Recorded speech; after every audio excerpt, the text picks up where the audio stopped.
Hello, this is Mike Nilsson from kdmastery.com. In this brief video, I will walk you through what a story summary is and why I love them. So let's get started. A story summary consists of 5 different things: a premise, a weakness for the lead character, a need for the lead character, a desire for the lead character, and finally the antagonist. The first thing is the story premise, which is sort of the elevator pitch of your story.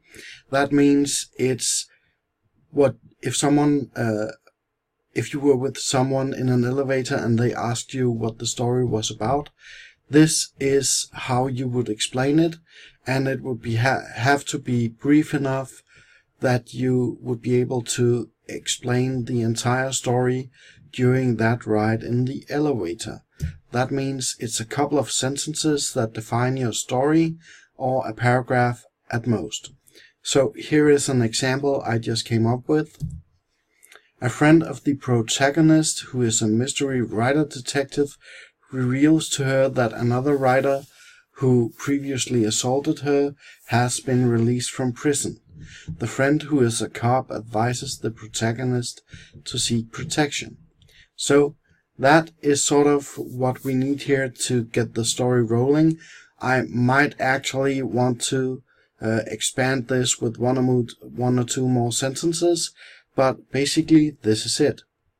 Next up, we have the weakness of the lead character. It's very important that every character in your story has a flaw. Nobody likes to read stories about perfect characters, because in real life, very few people are actually perfect. So here is an example from the story. The lead character has a fierce personality. This means that she's unable to step back from a problem, even when that would be the wiser decision.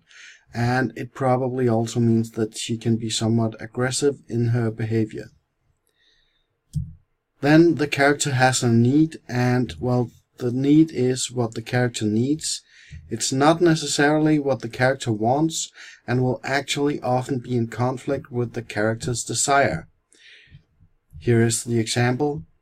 The mystery writer needs to realize the only way to get rid of the threat of the antagonist is through compassion. Right now, all she wants to do is get her back behind bars, but that will not remove the threat. It will only make the antagonist hate her more. And this is actually somewhat in conflict with the lead character's weakness, because the weakness was that she was a very fierce, aggressive type of person, and that means she would probably want to deal with the threat in that way. But as we'll learn later when we talk about the antagonist, that might not be the wise choice right here. Then we have the lead character's desire, and that is what the character wants. And the desire is often in direct conflict with the actual need of the character, and that will sort of be an inner conflict that is going on with the lead character. And if you have a character arc in your story where there needs to be some sort of transformation, something that's very common in plot structures like the hero's journey and stuff like that, well, then this will be sort of the inner transformation the character has to go through.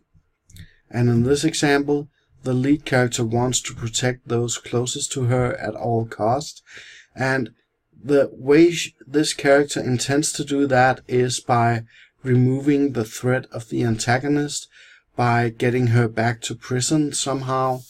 And as we talked about, that might not be the wise option here, and will probably not help protect those close to her, because as we'll learn when we get to the antagonist, that is not how this antagonist is going to work. So let's get to the antagonist.